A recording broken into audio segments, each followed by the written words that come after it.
6. What's up, everybody?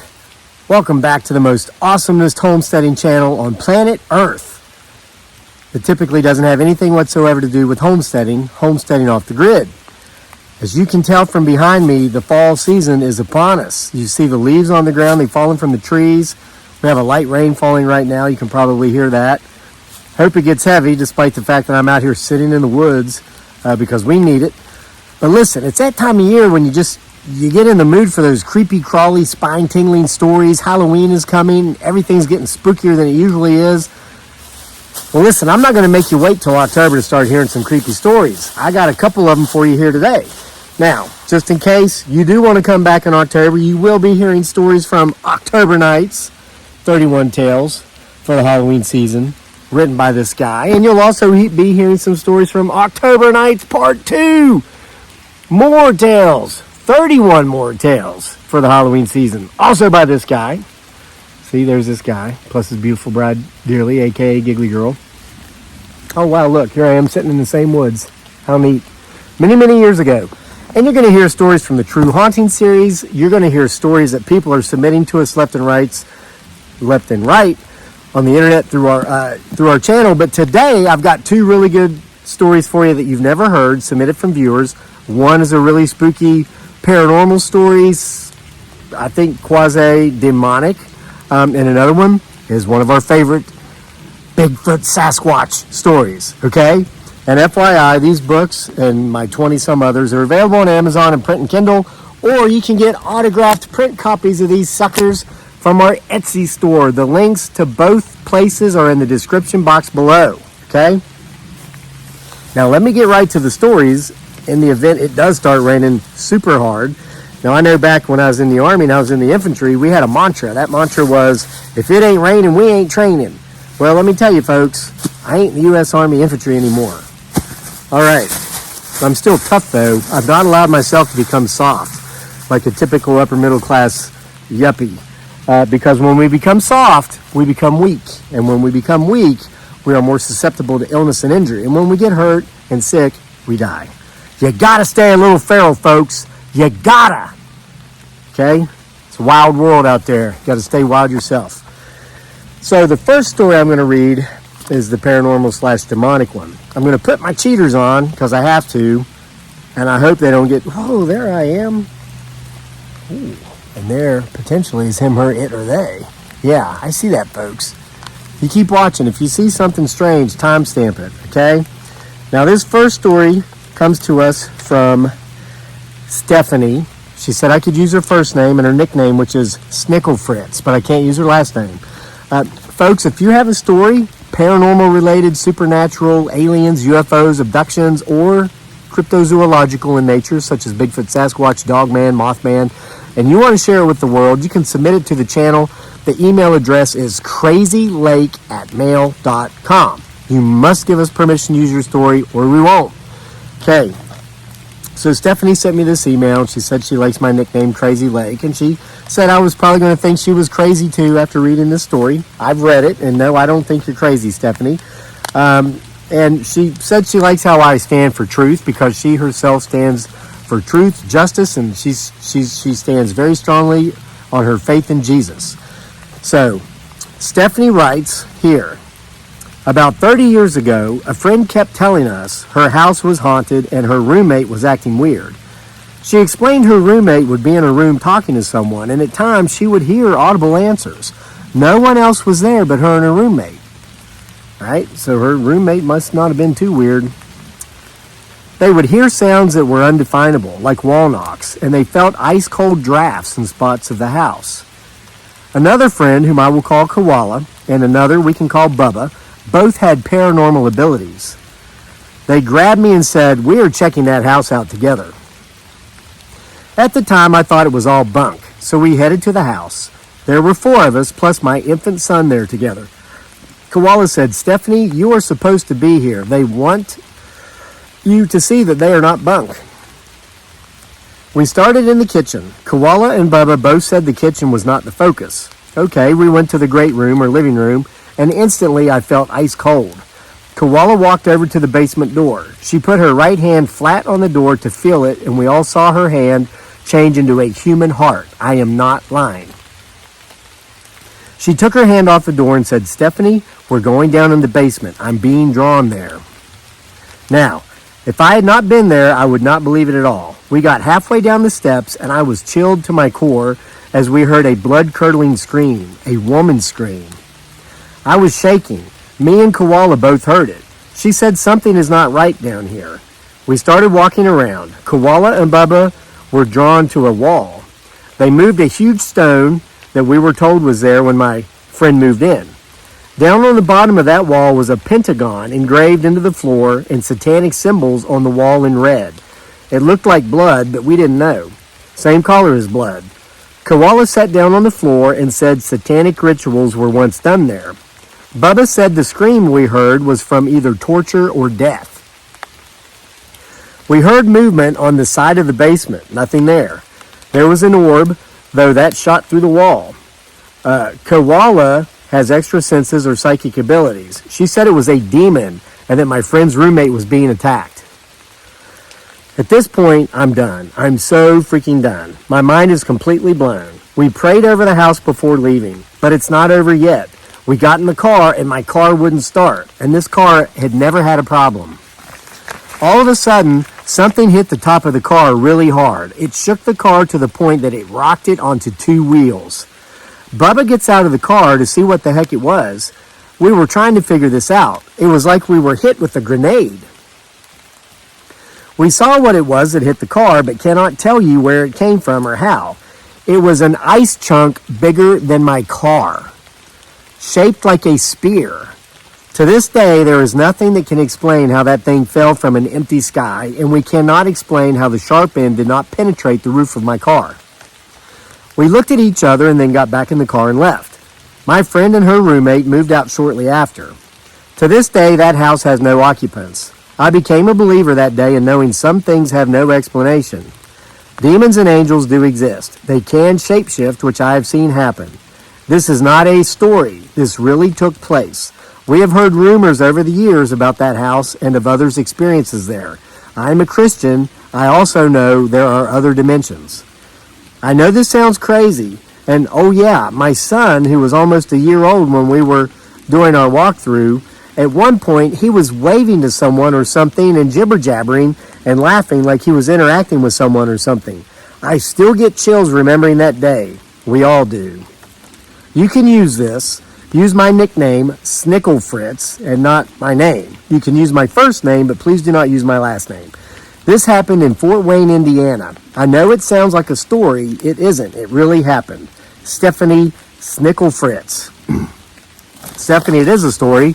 It's nonfiction. It's true. It's a true story. I absolutely believe you, and I'm sure many of our viewers will as well. Stephanie, thank you for submitting your story. And not only was it read here on the most awesomest homesteading channel on planet freaking sniffle freaking Earth, it's also going to be included in True Hauntings Volume 10. Yes, we have picked up that series as well again. For those of you who are members on the channel, I made a members only video yesterday. It's about 38 minutes long. Make sure you go back and check that out. Some of you have seen it, some of you haven't. I have more time now than I've had in years because my son's back in school and my beautiful bride Dearly, aka Giggly Girl, is driving now. She got a driver's license. I bought her a new Benz. So I don't have to be everybody. I don't have to be all things to everybody, and it's given me more time than I've had literally in the 9 years since my family and I moved to the U.S. from the Philippines. And man, am I excited to be using it productively and wisely back into writing, back into putting these stories together. I have so many emails. Folks, if you've submitted emails over the last year, especially when I was heavily involved with coaching full-time, 9 months out of the year, I'm getting to them, I'm editing them, I'm putting these volumes back together, and I love it. I'm loving it. What do they say? When you love what you do, you'll never work a day in your life. So yeah, I'm putting in a lot of time, but the stories are coming out. Then plus I'm spending a lot of quality time with my wife now that our son's back in school. But again, go watch the members only video for all the details on that. Let me wet my whistle because next we're getting into a really super awesome Bigfoot Sasquatch story. Again, if you've got a story you'd like to share, you can email it to the channel. The email address is crazylake@mail.com. And does that thing keep moving, or is it just me? Just keep your eye on it, folks. All right. Bigfoot Sasquatch story time. This story, by the way, let's give a shout out to the sender who said we can use his name. David Nettles from Charlotte, North Carolina. David, we're not just reading your story here on the channel, but your story is also being included in Bigfoot Sasquatch Files Volume 16. Yes, Volume 16 is coming out. It's been nearly 4 years since the release of Volume 15. That shows you how crazy busy I've been, being all things to all people. Listen, I'm not doing that anymore. I've learned to say no. And I've learned to focus on me and what I want, and I'm loving it. So we're getting the Bigfoot Sasquatch Files reinvigorated, and Volume 16 should be out maybe before October, and we're only a couple of weeks away from that. So folks, get those stories in if you got them. Again, crazylake@mail.com. So, again, David, what was your name, David? Sorry. David Nettles from Charlotte, North Carolina sent me this email. Hey, Crazy Lake. I've been a viewer of your channel, Homesteading Off the Grid, on YouTube for a long time. I hate how you've been taking long breaks lately, but only for selfish reasons. I find you so entertaining. You're the best storyteller I've known since my grandfather. He died before I was a teenager. I'm about your age, so that was quite a while ago. Well, again, David, I'm back, making more YouTube videos consistently than I've done in probably a year. Loving it. I want to share with you the Bigfoot Sasquatch story my grandpappy always shared with us. He swore on his life it was true, and I never had reason to believe.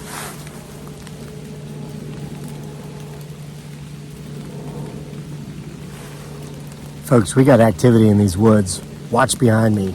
My phone died again, and that only happens when it gets zapped by something paranormal or cryptozoological in nature. It died. I heard a loud knockdown in front of me, and then I heard a heavy thump behind me. It's getting to be that time of year again, folks. The veil is thinning. And you know him, her, it, or they love to come out and hear these stories. They're just trying not to get caught on camera, so keep watching, okay? Continuing with David's story. Grandpappy's story was about his grandpappy, so it would have taken place back around the year 1860 or so, either just before or just after the U.S. Civil War. It's set around the location of what is nothing more than a wide spot in the road called Delville, North Carolina. Grandpappy was originally from there, though he moved to the outskirts of Charlotte for work as a young man. Our family has been in Charlotte ever since. Anyway, Delville is one of the smallest communities of North Carolina that is still incorporated. It has a population of 6 people. I know that sounds not true, but you can Google it and find out. Folks, out of curiosity, I actually did. Y'all ever heard of Delville, North Carolina? It literally has a population of 6 people. That's unique. Grandpappy's grandpappy, who we'll call GP2, was once the mayor of Delville back around the time of the Civil War, and the reason he got elected was because of Bigfoot Sasquatch. Seriously. It will all make sense by the end, so just hang with me. GP2 was a local farmer, like most of the folks, and at the time there was some kind of ruckus about disappearing livestock, mostly goats and chickens. Everyone pretty much determined it wasn't a wild animal because there were no signs of kills, no blood and guts, no feathers and fur. The animals would just go missing. Well, common sense would tell most people that there was a thief in the community. However, no one could ever catch this thief.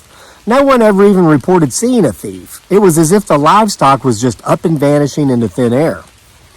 Anyway, the town had had the same mayor for nearly 20 years, and he was resigning because he had tuberculosis. Back then, TB was a death sentence, and he didn't want to die in office because he wanted to see the smooth transition of power in his lifetime. Accordingly, there was a special runoff election to replace the outgoing mayor.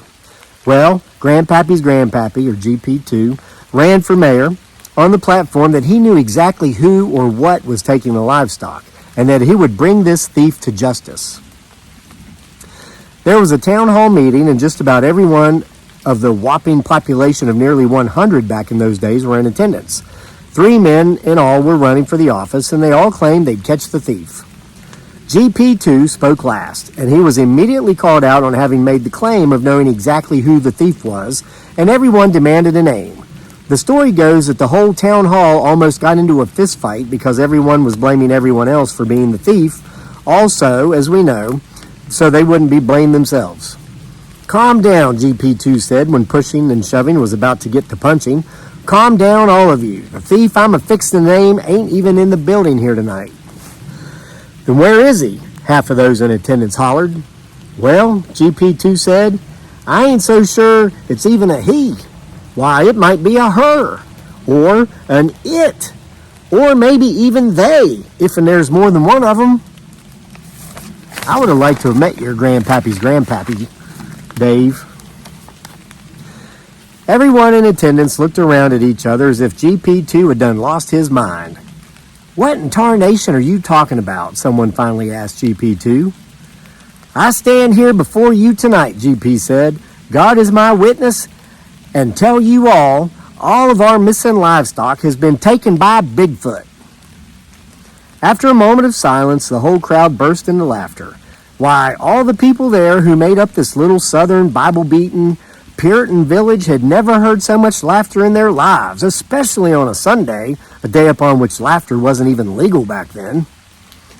"I aim to prove it to you," GP2 said, "and after I do, I expect every last one of you to vote for me as mayor." The crowd just kept laughing, and they began turning to leave the building. Everyone pretty much figured that the only decision there was to make now was between the other two fellas. However, once everyone left the building, huddled together as the small mob that they were, they noticed that their horses outside were acting skittish. "Must be a bear," someone said.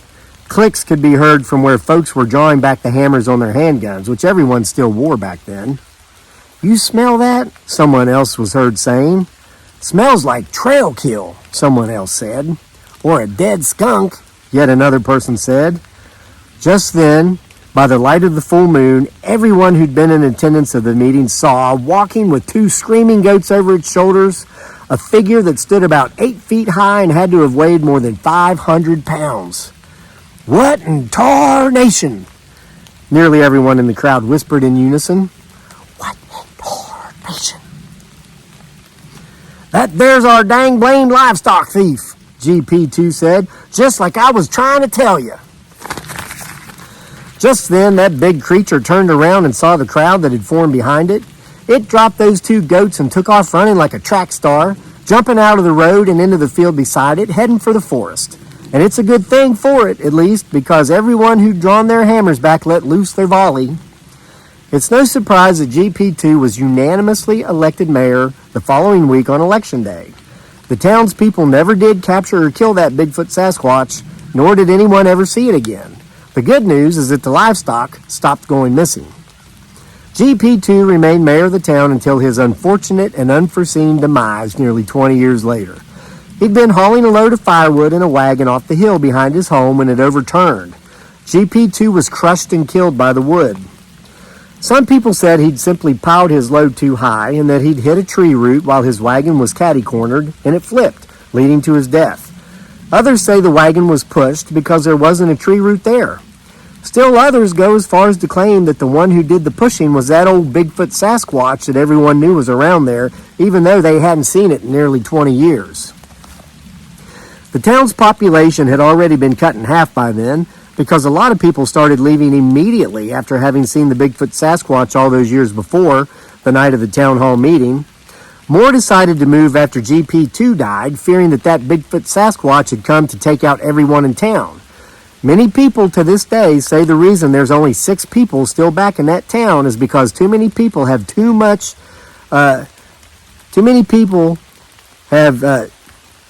sense to go on living in a community inhabited by a Bigfoot Sasquatch. I'll leave it to you and your viewers and readers to decide, Crazy Lake. Thanks for letting me share Grandpappy's story with you. You have my permission to share it on your YouTube channel or in your Bigfoot Sasquatch Files books. I don't care if you use my name. I'd actually like the credit for this old family tale that's been passed down for more than a century now. Take care of your beautiful family and please keep making videos. Please be more consistent in doing it too because I really enjoy them. Your longtime viewer, David Nettles. David, Thank you for submitting your story. Thank you for the vote of confidence that you want to see more videos more consistently. And thanks for permission to share your story, of course. And not only like Stephanie's Snicker Fritzel story, is it here on our YouTube channel, it's also going to go into Bigfoot Sasquatch Files Volume 16. Hopefully out by October. So, there you have it, folks. 2 really awesome stories. One of a paranormal nature, one of a Bigfoot Sasquatch nature. Again, if you have a story you'd like to share with us, send it to us. The email address is crazylake@mail.com. And you can get all these books on Amazon and print and Kindle, and select copies of some of them in print with autographs from our Etsy store. Again, the links are in the description box below. The rain is starting to pick up, and there's something creeping around me. So I'm getting out of here. See y'all for more next time.